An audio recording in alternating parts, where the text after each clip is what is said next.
Hello, welcome to the land of Kakiak. My name is Laurel. Okay, end of the year curriculum review for our fourth grader. I'm gonna go kind of by subject here, give you thumbs up, thumbs down, any thoughts I have. I was gonna say any quick thoughts, but I realized that I can never just quickly give my thoughts. Buckle up.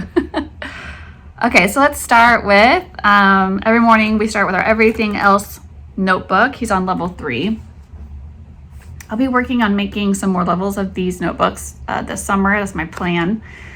We've used more than one version of this year. We've used Bible, Social Studies and Math, and Bible Science and Math. This is Bible Science and Math. I've talked about this before, how I split my year into half Social Studies, which we do history, and half Science. I'll go through some of the pages for this notebook with the corresponding resources. Okay, we'll start with Bible. I talked about this in my last video, that we have been using The Biggest Story, and we're on the last book. I think we only have like one more lesson actually until we're done with this. So we've gone through the whole Bible this year, Old and New Testament, appropriate for children. And when he does his pages in his notebook for this, we use the printable coloring pages, but I sized them down, like here's one. I sized them down to about 30% so it fits onto this notebooking page. We've really liked The Biggest Story. I like the videos. I like that it prompts me. There's like a gospel connection with everything. There are discussion questions. The books give you these, like the big picture, right? I just open it up and just read the stuff to them. And then we teach the story where sometimes I can just read this to them, but this is usually when I'll just play the video for them. There's also a Bible that goes along with this, and I have it actually up in their room, and they do like to look at it, and I think it helps them remember, because it's the same like artwork and stuff, with the little Bible stories that match up with the curriculum and the videos they watched and the coloring pages they did. So I feel like that's, like a good memory trigger. And the artwork is nice. And they actually really enjoyed these coloring pages. They really liked, my youngest is 7, so I'm finally letting him use Sharpies. I had to go buy all 3 of my boys their own set of colored Sharpies that they have on the desk or on the homeschool room table. And that's like their favorite thing, to color those pages in with the Sharpies. They like the way they color, and then they cut them out and tape them into their notebooks. I do use the verse cards that come with it. I mostly hand it off to my 2 oldest to copy the verse down off of the card.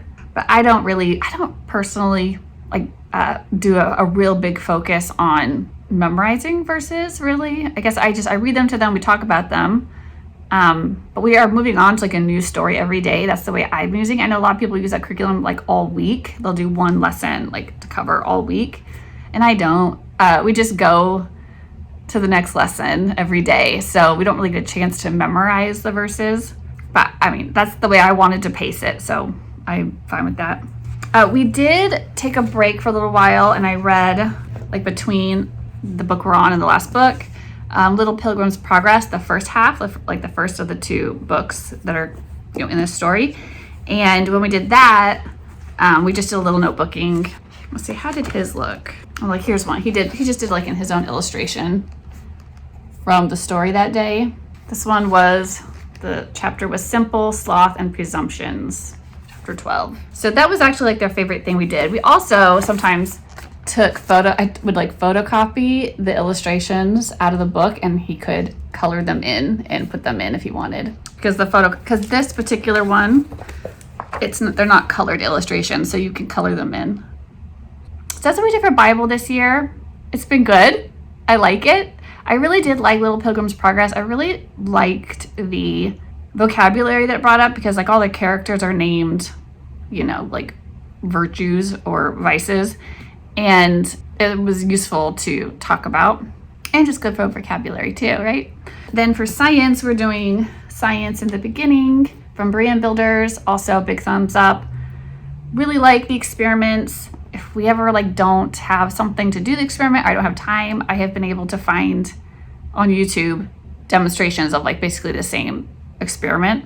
we did that today because I'm like doubling up on lessons right now. We did one experiment and then we watched another one. So like, here's the one we did from today.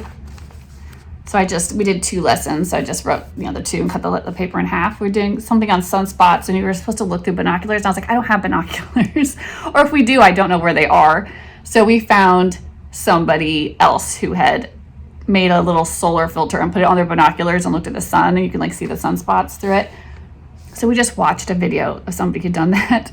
But then I think for the second one, we did do the experiment. But yeah, we just do a notebooking page, and I really it's really convenient for young kids because in Science at the Beginning, let's see, they will have, and it's nice, like a lot of like real photos and colored illustrations and stuff, but they'll have the experiment or demonstration that you're supposed to do. And then they'll have discussion questions. Like they'll have a whole explanation of what you saw, right? What did they just demonstrate? What did you demonstrate? Why did we do this experiment? What should you have seen or whatever? So there's a discussion about it. And then it'll follow up with discussion questions, which they call the lesson review. Usually that's like the youngest student, right? It'll be like, youngest students, answer these questions. Like, what is the largest planet in the solar system? What is the smallest one? And then what is the most important difference between planets and stars? So they'll give you something to talk about. A lot of times because my first grader was doing this, I was doing this with my first and fourth grader together. I have him kind of answer the youngest. Like I use that to help me know what to notebook about with him. And then it says older students, it'd be like, go back to the picture you drew of the solar system. Underneath the drawings, list the planets in the order of their size. Start with the smallest planet and end with the largest. Also explain 2 differences between planets and stars. So it just tells you what to have them do. So if you're notebooking, this is so easy for you, right? And then there is answers to these in the book too. So if you're like, I'm not sure, you could like check your answers. And the oldest students, do what the older students are doing. I think this is used up through 7th or 8th grade, right? You could use this series for. So if you're doing it as a family, do what the older students are doing. In addition, point out the inner planets and outer planets in your solar system drawing. Explain the differences between the inner and outer planets, which they talked about in the lesson. So if you're in the helps and you have the helps and hints, comes with the book. When you buy them, at least I bought my new, so they came together. Then, let's see, what one we were just talking about? That was lesson 52.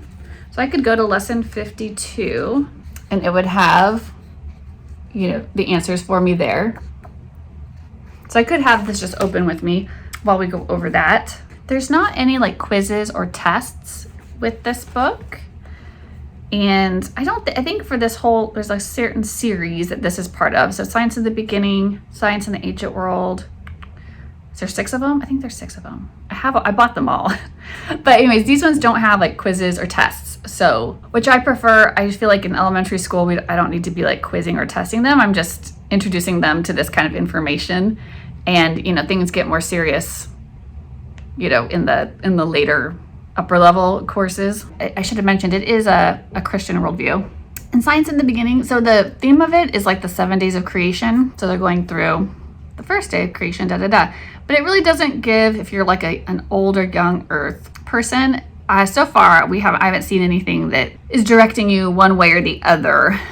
That's not like something that they're addressing in this book. So just in case you're wondering about that, I haven't seen a point of view either way. And then when we were doing the history one, there was just, instead of like the science page, there was a social studies page, and we did the Good, the Beautiful, History Year 3. This is the 3rd year we've done it. We've done 1, 2, and 3 with William. And so, yeah, I mentioned before, this is the older version. They came up with a new version of their history program this year. So I'll link to that because they've discontinued the version that I have. Like I said, I'm happy with it, and I'm happy I bought the whole 4-year, thing. So I'm not gonna like repurchase. I'm fine with the way they are, and it comes with but you can purchase like the read alouds that came with it. I think they've got different read alouds for their new version, but they were like okay, I wouldn't say any of them that we like loved, but they get like, you get what they're trying to do. They're trying to tie a story and help them remember a certain historical, and I actually feel like it does help me. Like I remember the story about the boy with like the Berlin Wall and stuff like that, so, or like the the little boys that lived in Holland that we read about during World War II. And I like that the characters are, different points in history and different places around the world. And so I do like them. I'll keep doing them. I have them all. I'll keep doing the program. There is also like activities in here and stuff. I mostly just notebooked. I never did any prep or anything. I may have used some of their materials to copy and use as notebooking page materials. I did a lot of that. And I think I shared, if you look back at my videos from earlier in the year, maybe when I was like recording or talking about stuff, updates, I probably showed some. But I thought I had enough materials to notebook that I didn't have to do a whole lot of looking for other things to notebook. I mean, I may have like looked up a picture now and then and printed it out for the kids or something. I feel like I got a lot of material to notebook with. So I'm assuming it would be the same with the new version, but I haven't really seen it to be sure. Oh, okay, next is math. So he did study arithmetics. He went through grade 3 and now he's on study arithmetics grade 4. So we were talking all about this on my last video. So I was saying how I got all my PDFs for my favorite math books and answer keys and stuff, the teacher guides from forgottenbooks.com. But like for like a month, I've had no access to that site. And to the point where I finally like called my bank and refused charges from them. And as soon as I put that video up, somebody said, I just checked it and it's working, it's up. And then I went and checked it and it was up. I was like, oh, like, of course. The second I say something, Forgotten Books is back up. I don't know. I wonder if they were doing maintenance or I don't know. They're based out of the UK. I don't know how things work over there. Let's be honest. I don't know how things work over here as far as the internet goes. But it seems to be up. And so you can still get the PDFs for the study arithmetics grade 4 if you're interested. And I'll show you. So this is fun. They have this like progress chart that the kids start filling out. And like periodically there's these little self-testing drills that they do. And we set a timer and they get as far as they can get. And then they correct it. And then there's like a way for them to read like how to rate themselves, either excellent, good, average, fair, or poor. And then they find whatever the little quiz number, it's like a little thermometer and they do. So we've only done 2. I think he said he has one tomorrow. He was like looking ahead. So that's been kind of fun. And it kind of gives him a visual of how he's like improving. I talked a ton about this whole series in my last video. I'll link my last video for you below, but I love this. Like, I love it. I have nothing bad to say. I just love it. I kind of like the PDFs better because it makes them bigger. Because I think if you really got the textbooks, they'd be, the smaller size. If this series is good for reading comprehension. There's like fun little things. Like here's some like riddles on this one.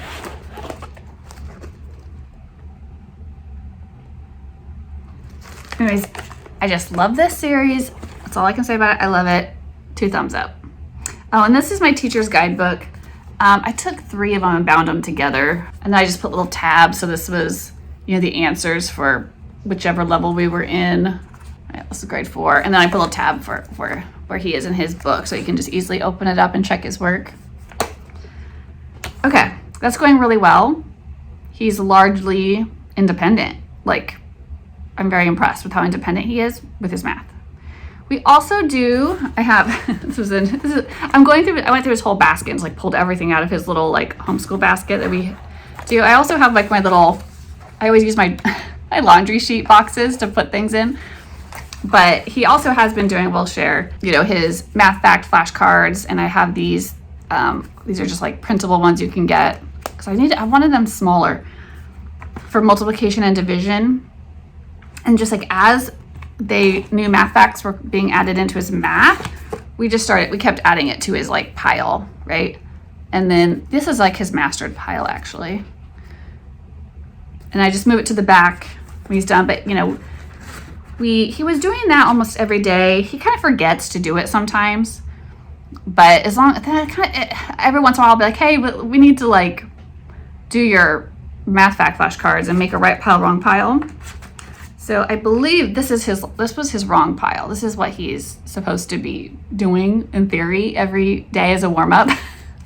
Is 7 times 9, 7 times 4, 7 times 5, 49 divided by 7, 8 times 8, 6 by 6, 35 divided by 7, like right, the ones that he missed. So I need to remind him to do that. Sometimes I write in his book, Math Fact or, flashcard, FC drill, and I put like a big circle so he can do it and he can check it off.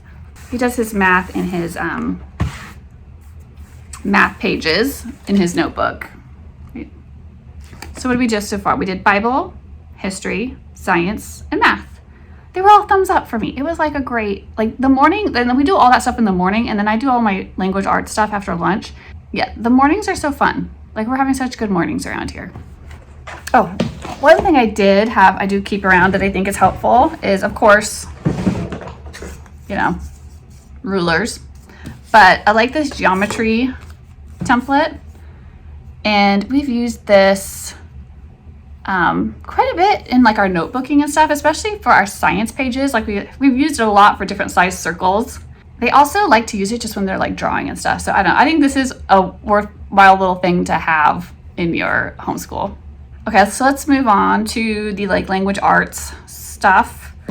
So let's see, what subjects do we have? I do spelling, reading, writing. Spelling, reading, writing, yeah. Okay, so I'll show you all the kind of components of that. And I do kind of split up. I have independent reading and then I have instructional reading, time with me. And I've done some different things during the course of the year because we like finished something or we just needed a break from something to do something different. So I'll start with independent reading because that's pretty easy. So we have mostly done the Easy Peasy Readers, grade 4. So reading through this. And then he did beg for a break. I'm happy with this. I really like the Easy Peasy Readers, and I will continue to use them. I like that it has little prompts. It just says like what to do after they read, the lesson for the day. And they're mostly breaking up, longer books. I break them up into lessons, by chapter or whatever, a couple of chapters. But they'll just say like read chapter 2 of the Peter Kim papers and then tell someone the story. So they've got very doable, grade level, developmentally appropriate kind of follow-ups to independent reading. He did want like a break, so we took a break for a while, told him he could read. We had a handful of like the Who Was books, and they were all science related. So this is like, Thomas Edison, but there was like Marie Curie, he read that one. He read Galileo's, Newton. I had Henry Ford in there. He still has Albert Einstein. I'm probably missing somebody, but he's read like a good little few of these, and it takes I think it takes him about a week. He'll read one of these, but he really likes this. He's really interested in science, so I want to let him read about scientists and stuff, especially since he enjoys it more and he like talks about it afterwards, which is pretty cute. So that's independent reading. That's usually the last thing we do in the day. So whenever he's done with this, we'll go back to reading our Easy Peasy Reader. All right, so McGuffey's spelling level 4. Spelling, it's just, spelling is just going. We're just analyzing our words, learning spelling rules, using them in sentences, just normal kind of like literacy skills, syllable division, adding prefixes or suffixes to like change up the word, and then like making sure we use the appropriate, spelling rules for those. So we're just practicing, testing. Each lesson, I would say, takes about a week, and maybe more if we skip a day or two of spelling, which sometimes happens. There are 30 lessons, and then you're supposed to create a review lesson of your own for 31 based on like words that you've missed. Okay, so spelling, he finished level 3 and started into level 4. Both are good. We're gonna continue on with this. Okay, so McGuffey's 3rd revised reader. So the whole first half of the year we were doing for instructional reading, he was reading to me from the 3rd revised reader. I love these things. I love these readers. This is really helpful because, even when they're reading independently, you don't know if they're reading it correctly. You don't know if they understand what they're reading very well. I like to have him read aloud to me so I can check for proper pronunciation. He's actually reading it right, hearing it right in his own head. And, we use my McGuffey's language arts plan. So I'll link that for you to give you an idea of what we do. But I'm pairing it up with the reading and writing companion notebook. And each day, I think there's 3 pages that we did each day in here. The first day we'd read the passage, we'd go over. I have some prompting things here for teaching. I mean, maybe not everything applies, but it gives you something to look at and like prompt yourself about genre, author's purpose, character traits and feelings, facts and opinions, setting, compare and contrast kind of things. Right, we have a vocabulary page. We use the vocabulary words from the reader. And a grammar page on this day. So it says grammar or, writing exercises. You could use whatever you want to use for grammar or writing. I would choose grammar at this age. So he has done all of level 3 and about half of level 4. And then he just needed a break. So I'll tell you what we did after that. But let's see. The next day, again, there's some more prompts for your second reading.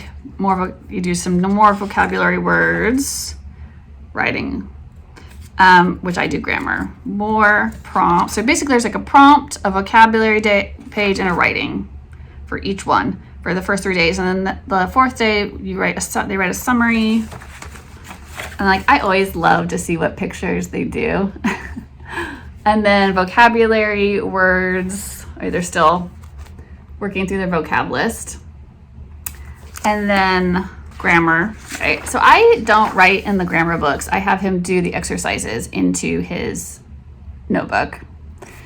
And then the last day is vocabulary dictation. So I would dictate the vocabulary word in a sentence and have him write the sentence from dictation. Sometimes I also would write the words and write a little simple definitions. I put them out of order and then he could match them up. He thought that was fun. Yeah, grammar, writing exercises. The last thing we do is sentence stems. So pick from the following and complete. So there's some sentence stems, something to do with the reading passage, and he could pick one and then write his thoughts, right? That would correspond to that. So that's a week per lesson. So that went really well, but he just had been doing McGuffey's for a really long time. So we did take a pause and we did Writing and Rhetoric Book 3. I started him on Narrative 2. He did not do the first 2 books, which are Fable and Narrative 1. I just felt like he didn't need them. But this was great, and he enjoyed this. It was challenging, which is good. But it wasn't too much, right? We worked through it. Look at all that good work. When there was a paper something to write, I would staple it or tape it in. I don't like to have a whole separate notebook I have to lug around. I'm just write it on paper and stick it in there, keep it together. So he's actually a good little writer. I was impressed. So I love Writing and Rhetoric. I always plug it. I love it. So Writing and Rhetoric, Book 3, Narrative 2. He wants to do, this is the first time he has done a Writing and Rhetoric, and he wants to do more of these books. So we will be doing more of them in the future. Also, let's see, what else do we have? I have his spelling flashcards, right, with his spelling words. I have those in there. What else does he have? Oh, his spelling rule flashcards. We use these with our spelling workbook. So I felt like everything was a win.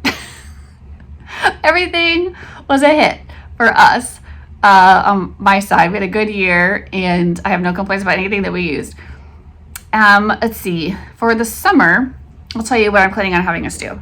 We're going to continue on with his math. We're just going to keep going. Study arithmetic, grade 4, right? We just keep going with math. For reading, he can just read. He's going to go back to reading McGuffey's to me, third eclectic reader. But I'm not going to do the notebook over the summer. I'm just going to have him read aloud.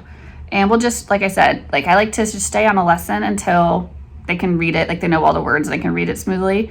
So because we're lightening up, over the summer, we're just going to have him read it. And then I feel discussion kind of naturally follows, especially when we've had all these prompted discussions. We've been doing a lot of practice from the notebook has really practiced us in talking about the passages and reading comprehension things. And there's only this much of the book left. I don't know exactly how many passages that is, but we may be able to finish reading the whole thing this summer.